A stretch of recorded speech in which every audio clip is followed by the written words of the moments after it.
Labdien, labdien, atkārtot šodien un man atklāti sakot, pilnīgi nebija nekāda vēlēšanās vai pat mazākais nodoms vēl vispār kaut ko rakstīt. Šodien jau 100% nē, ja? Bet, man cilvēki, un tajā skaitā pazīstami, sāk sūtīt izziņas un zvanīt un prasīt, kas notiek Latvijā. Kas notiek Latvijā, un tas konteksts ir tāds, ka kas ir gaidāms nākotnē, un viss tas tiek balstīts uz sekojošu lietu. Es, piemēram, konkrēti absolūti, lai man tā kaut ko nepiesiet, ja? Tā tad ir portāls 3www.la.lv. Citiem vārdiem sakot, tas ir Latvijas avīze.lv.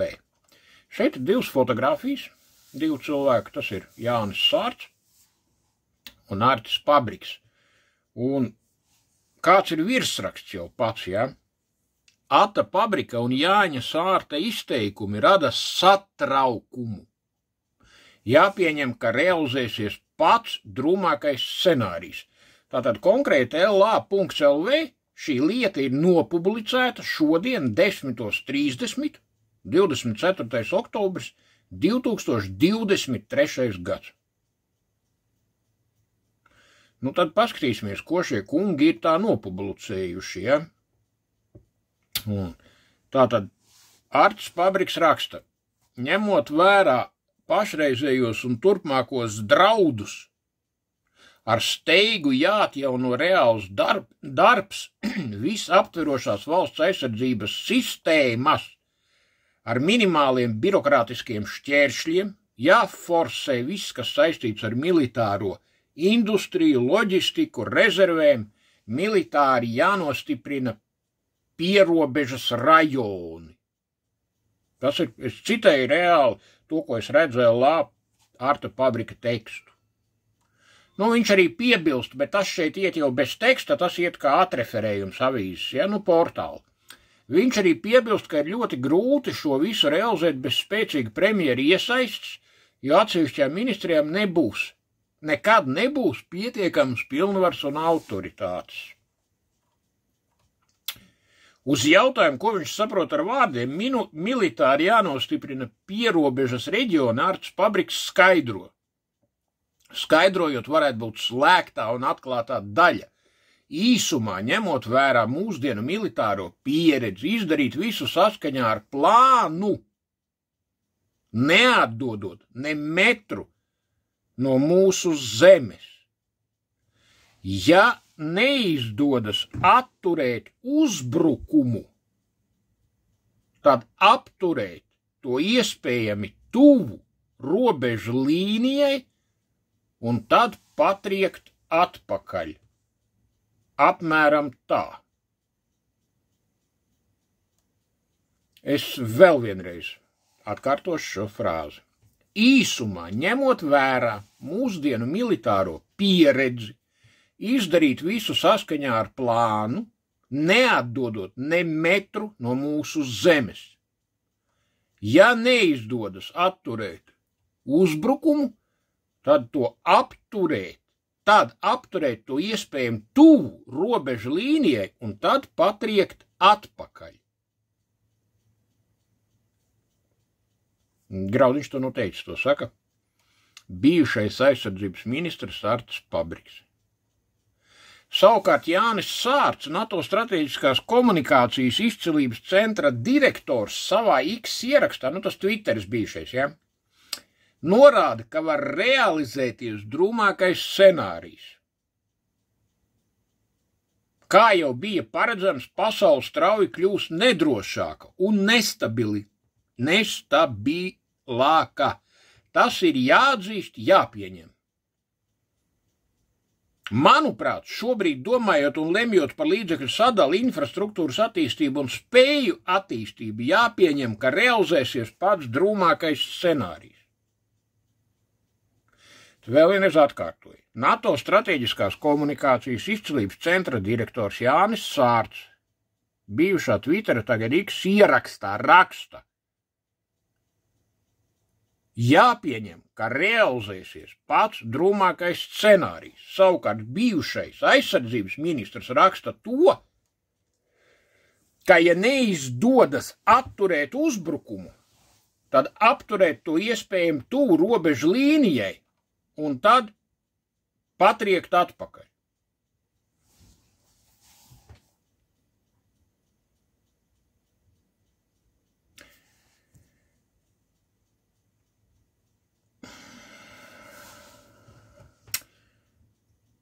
Ja šo tekstu, divus tekstus, kurus saka bijušais aizsardzības ministrs un saka NATO strateģiskās komunikācijas izcilības centra direktors, kur es pieļauju, ka viņiem ir bijis, vienam 100% ir starp citu sārtam augstākās pielaides līmenis klasificētā informācija. Tad principā šādi paziņojumi nozīmē to,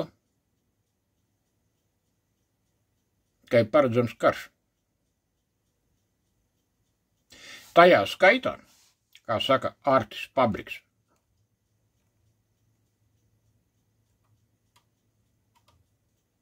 ja neizdodas atturēt uzbrukumu, tad apturēt to iespējami tuvu robežu līnijai un tad patriekt atpakaļ apmēram tā.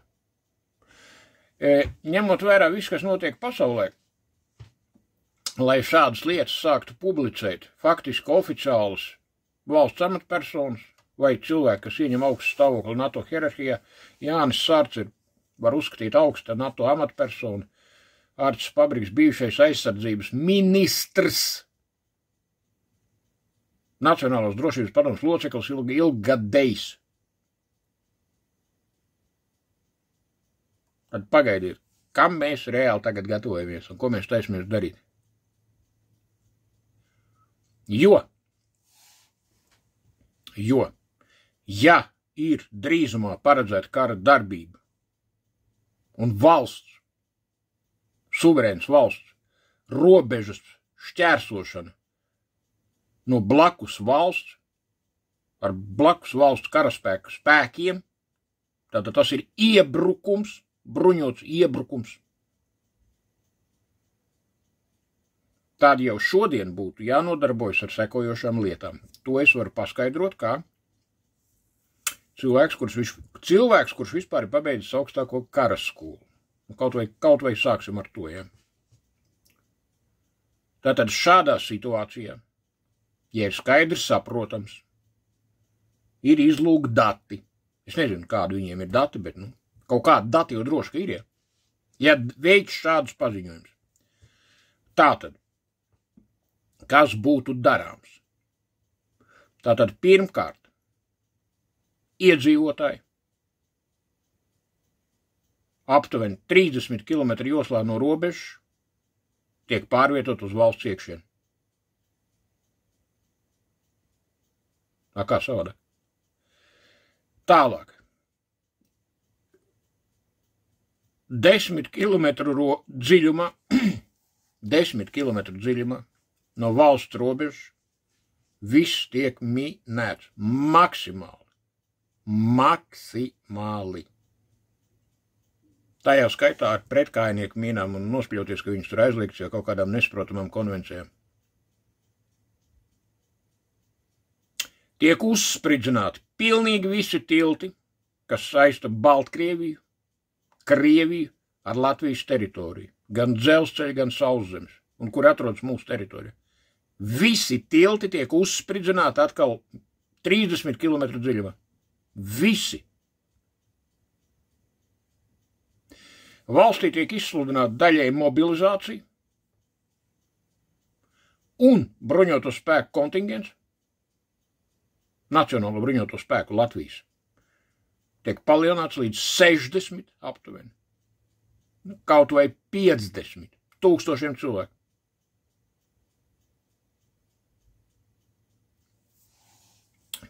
Pie mūsu hesiem tiek izvietots pretgaisa aizsardzības sistēmas,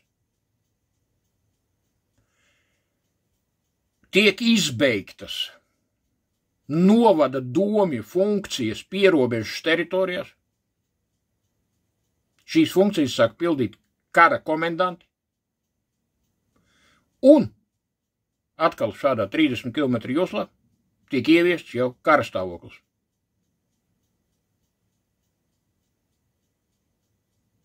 Kā savādāk? Kaut kādi varianti ir kaut kur paredzēt, kāds viss notiek. Ja ir šāds apdraudējums,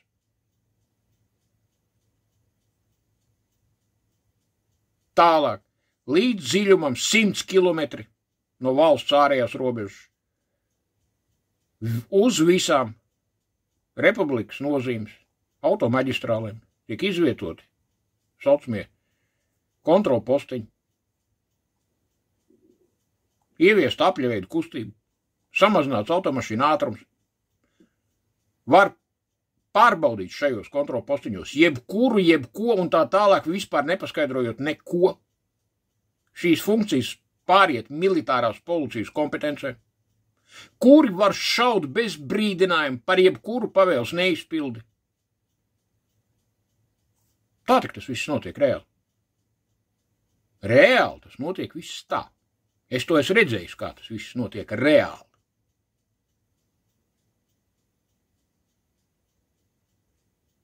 Tāpēc vai nu tiem, kas sniedz šādus paziņojumus, jāsaka, ka mēs te esam kaut ko visu ne to, nedaudz, un mums te kaut kas ne tā ir bijis. Vai ir cits variants? Uzstājas valsts prezidents, kā drošības padomes vadītājs, uzstājas Seimas priekšsēdētājs, uzstājas aizsardzības ministrs, kopīgi preses konferences, premjerministrs, kuri izskaidro, kad valsts atrodas faktiski kara stāvoklī. Kad iespējams mūsu valstī ir uzbrukums, un tam ir jābūt gatavam. Kā citādi? Jo pretēji, es domāju, ka man nekas tālāk nav jāskaidro. Vēl viens aspekts, ko man arī cilvēki prasa.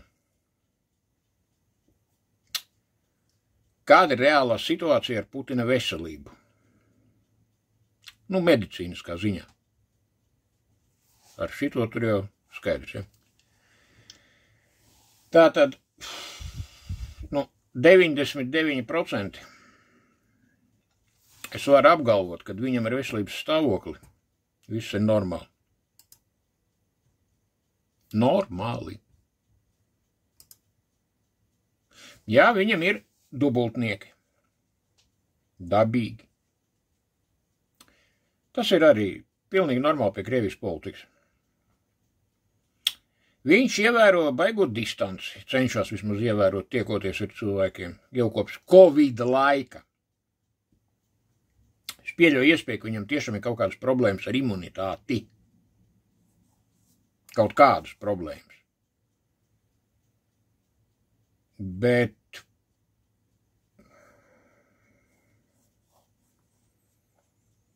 domāju, ka ne traģiskas. Un pārsvarā viss par viņa veselību, veselības stāvokli, it kā galēji kritisku, ka viņš tur staigā ar pampers un tur viss kaut kas tāds, ja? Nāk no diviem avotiem. Viens ir Telegram kanāls General SVR, kas krieviskā tulkojumā nozīmē ārējās izlūkošanas ģenerāls službi ņešņē razvietki. Tas ir viens tāds kanāls. Cik man ir zināms, kā es esmu dzirdējis, šo kanālu veido 2 cilvēki no Harkovas. Reāli. Un kāds ir viņu mērķis un uzdevumi, un ar kādu, kā saka, gala rezultātu, ko panākt? Jautājums.